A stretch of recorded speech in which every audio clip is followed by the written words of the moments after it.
কেন্দ্রীয় নেতা, সেটি অত্র এলাকার জনসাধারণ তাদের অক্লান্ত পরিশ্রমে আগুনটির কোন ধর্মের এটা দেখার বিষয় নয়, আগুন লেগেছে যেতে হবে, আমার দায়িত্ব। সেইভাবেই এখানে একত্রিত হয়েছিল বহু লোক, আমি শুনেছি। তো জয়পুরহাট জেলা জামাতের পক্ষ থেকে আমাদের প্রাণপ্রিয় জয়পুরহাট 1 আসনের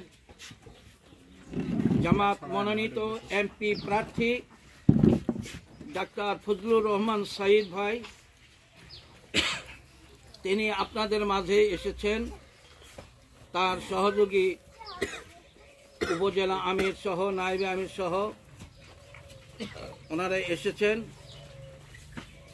এখানে কিছু করার এমন কোনো ক্ষমতা জামাতের নেই, তবে বিপদ মুহূর্তে সামাজিকভাবে দায়িত্ব সেই কষ্টের মানুষগুলোর কাছে যাওয়া, এই জন্য তিনি এসেছেন। আপনাদের কাছে সমবেদনা জানানোর জন্য আপনাদের কাছে এসেছেন, সেই জন্য উদাত্ত আহ্বান জানাচ্ছি। যেমনইভাবে আগুনটাকে বিভিন্নভাবে লোকজন সমবেত হয়ে যে আগুনটার প্রতিরোধ করেছিলেন, ঠিক তেমনি আগামী দিনে জামাত ইসলামীকে সংঘবদ্ধভাবে আগামী দিনে জয়পুরহাট 1 আসনকে এইভাবে বিজয়ী করার জন্য আপনাদের কাছে উদাত্ত আহ্বান জানাচ্ছি।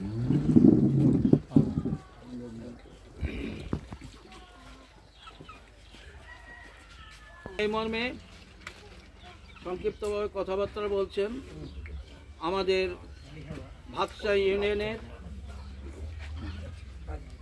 গতবারে চেয়ারম্যান মনোনীত ছিল, এইবারও ইনশাআল্লাহ আছে। সেক্ষেত্রে আপনাদের দৃষ্টি আকর্ষণ করছি যে তিনি আমরা সবাই চিনি জানি, আমার স্নেহাস্পদ ভাতিজা ইঞ্জিনিয়ার আব্দুল বাতেন, তাকে সংক্ষিপ্ত কথা বলার জন্য সবিনয় অনুরোধ জানাচ্ছি। আলহামদুলিল্লাহি রাব্বিল আলামিন, আসসালাতু ওয়াসসালামু আলা সাইয়্যিদিল মুরসালিন ওয়া আলা আলিহি ওয়া সাহবিহি আজমাইন। সম্মানিত এলাকাবাসী, আজকে আমরা একটা দুর্যোগ মুহূর্তে একটি মানবিক কাজে পরিদর্শন করার জন্য আমাদের সম্মানিত বন্ধুকে আমরা এসেছি। আমাদের মাঝে উপস্থিত আছেন বাংলাদেশ জামাত ইসলামী কেন্দ্রীয় মজলিসের অন্যতম সেরা সদস্য জয়পুরহাট জেলা আমির, আগামী নির্বাচনে জয়পুরহাট 1 আসনের জামাত মনোনীত এমপি পদপ্রার্থী ডাক্তার ফজলুর রহমান সাঈদ, সম্মানিত উপজেলা আমির মাওলানা ইমরান হোসেন ভাই, উপজেলা নায়েবে আমির মাওলানা সাইফুল ইসলাম ভাই সহ আমাদের ইউনিয়ন সেক্রেটারি ও নেতৃবৃন্দ, এলাকাবাসী, আসসালামু আলাইকুম। আসলে এখানে কথা বলার কিছু নাই, যেহেতু একটি দুর্ঘটনাপূর্ণ জায়গাতে আমরা এসেছি। জামাত ইসলামী একটি মানবিক সংগঠন, মানুষের বিপদ আপদে প্রয়োজনে পাশে থাকে এবং বিগত সময় আপনারা দেখেছেন আমাদের আমির জামাত থেকে শুরু করে নেতৃবৃন্দ যেখানেই বাংলাদেশের দুর্ঘটনা ঘটেছে সেখানে তারা ছুটে গেছেন। এটি হলো আল্লাহ রাসূল সাল্লাল্লাহু একটি শিক্ষা এবং ইসলামের একটি শিক্ষা।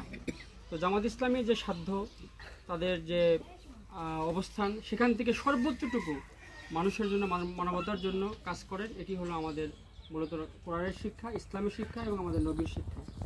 আগামী দিনে এই বাংলাদেশের একটি কল্যাণমুখী সমাজ গঠন করার জন্য জামাত ইসলামী কাজ করছে।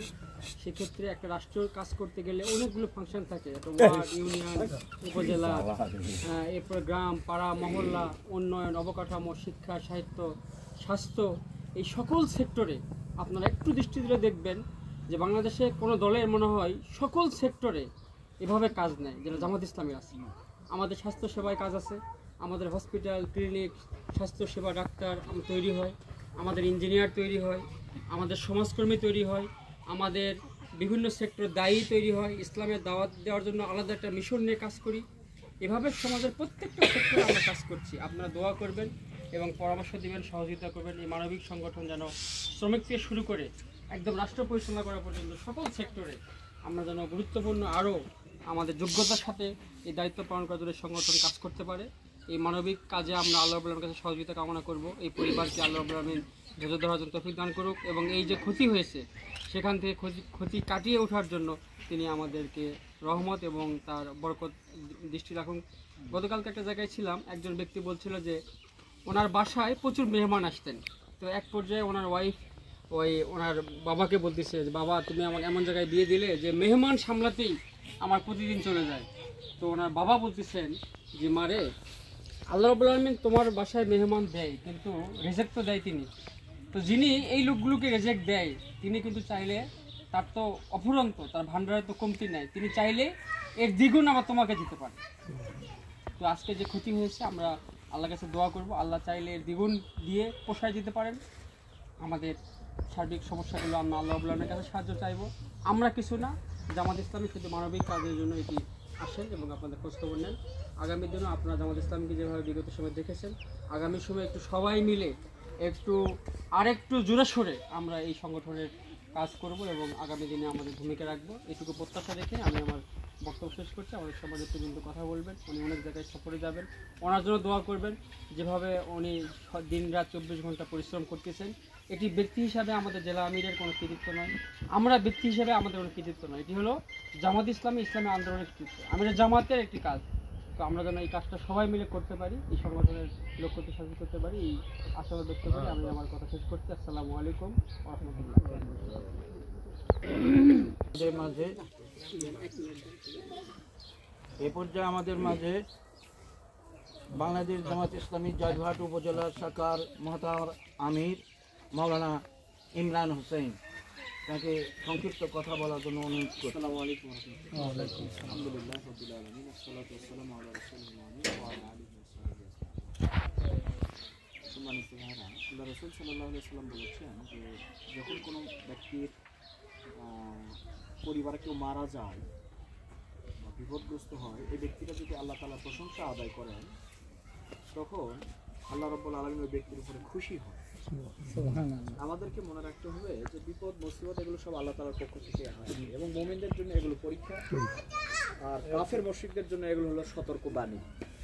আমরা এগুলোকে পরীক্ষা হিসেবে গ্রহণ করবো আর আল্লাহ তাআলার কাছে দোয়া করবো আল্লাহ তাআলা যেন এই বিপদের মধ্যে দিয়ে আরও এর চেয়ে বড় যা বিপদ ছিল সেখান থেকে যেন মুক্ত করেন, আর এই পরীক্ষায় যেন ধৈর্য ধারণের তৌফিক আল্লাহ তাআলা আমাদের সবাইকে দান করেন, এই ক্ষতি যেন পুষিয়ে উঠতে পারে, আমাদের ইমরান ভাই সহ পরিবার সবাই যেন ধৈর্য ধারণ করতে পারে। আমরা আল্লাহ তাআলার কাছে দোয়া করছি।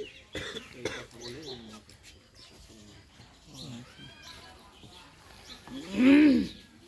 এ পর্যায়ে আজকে আমাদের মাঝে প্রধান অতিথি বাংলাদেশ জামাত ইসলামী জয়ঘাট জেলা শাখার সম্মানিত আমির, আগামী নির্বাচনে জামাত মনোনীত এমপি প্রার্থী এবং কেন্দ্রীয় মজলিসের শুরার অন্যতম সদস্য জনাব ডাক্তার ফজলুর রহমান সাইদ, তাকে তার মূল্যবান কথা বলার জন্য অনুরোধ করছি। আলহামদুলিল্লাহ রাব্বিল আলামিন, আসসালাতু ওয়াসসালামু আলা সাইয়্যিদিল মুরসালিন ওয়া আলা আলিহি ওয়া সাহবিহি। সমাজে উপস্থিত শুকরিয়া আদায় করছি আল্লাহ রাব্বুল আলামিনের দরবারে, দরুদ সালাম বিশ্বনবী মুহাম্মদ সাল্লাল্লাহু আলাইহি ওয়াসাল্লাম। কথা মোটামুটি আসছে, আসলে আল্লাহ রাব্বুল আলামিন পৃথিবীতে আমাদেরকে পাঠিয়েছেন পরীক্ষার জন্য এবং বলা হয়েছে নাবলুকুম বিশ-শাররি ওয়াল খায়র, কাউকে প্রাচুর্য দিয়ে পরীক্ষা করবো, কাউকে অভাব দিতে। সেই সময় বান্দা আমাকে চায়। যেমন একজন মনীষী বলেছেন যে কারো পরীক্ষা হয় ফাঁসির মঞ্চে, মানে সর্বোচ্চ বিপদ দিয়ে, আর কারো সিংহাসনে বসে, মানে অনেক বড় ক্ষমতা দিয়ে। এই দুই সময় কি আল্লাহ শুকরিয়া আদায় করে, তো এটাও একটা পরীক্ষা।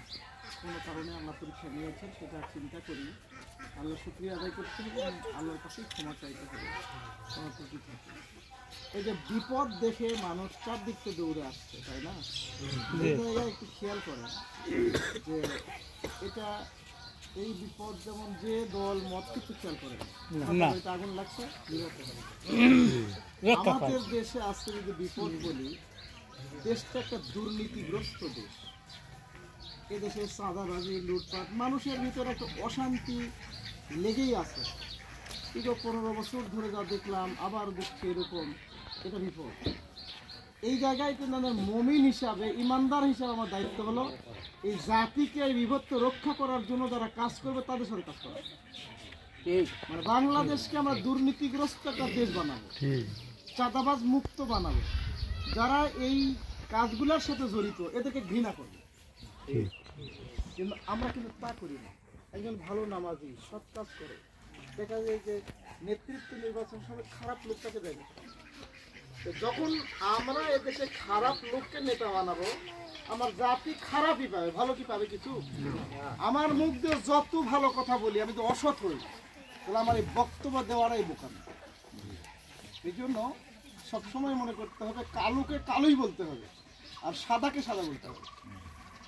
এটা আমরা যেন এই চেতনা লালন করি যে দেশটা আজকে বিপদে আছে, সবাই মিলে দেশটাকে যদি সুন্দর করতে চাই, রক্ষা করতে চাই, তাহলে এই বাংলাদেশে ইসলামের বিরুদ্ধে, অর্থাৎ ইসলামী বিধানের বিরুদ্ধে যা হচ্ছে, এগুলি থেকে রক্ষা করার জন্য আমরা সবাই ঐক্যবদ্ধ হই, তাহলে আল্লাহ হয়তো সাহায্য করবেন দেশের জন্য। আর না হলে আমরা যদি খারাপ নেতৃত্বর দিকেই যাই, আল্লাহ আমাদের খারাপই দেবে, আল্লাহ আমাদের তৌফিক দান করবে। আর যার এই জায়গায় এসছে, আমাদের তো অন্য কিছু নয়, সমবেদনা জ্ঞাপনের জন্যই আসা। আমরা জামাত ইসলামী যতটুকু পারি যেখানে সামাজিক কাজের ক্ষেত্রে একটু আমাদের সামর্থ্য অনুযায়ী চেষ্টা করি, কিন্তু অনেক বড় কিছু করার মতো আমাদের সেরকম সামর্থ্য নেই। আমরা যতটুকু একটু পারি, একটু যেখানে পারি যাই আর কি, সহযোগিতা করি। আপনারা দোয়া করেন আমরা যেন বাংলাদেশকে একটা সুন্দর বাংলাদেশ দেখি, বাংলাদেশকে নাকি ইসলামিক কল্যাণ রাষ্ট্র করতে পারে। বাংলাদেশের এই কঠিন বিপদ থেকে যে বাংলাদেশ রক্ষা হয়, ভারতের মতো বড় শক্তির কাছে বাংলাদেশ স্বাধীনতার সুফল ভোগ করার জন্য নিজের পায়ে দাঁড়াতে পারে, এমনের চেষ্টা এবং দোয়া করে আল্লাহ তাকে। আমরা সামান্য একটু এই সহযোগিতা করব। এই আসেন, আগে আসেন।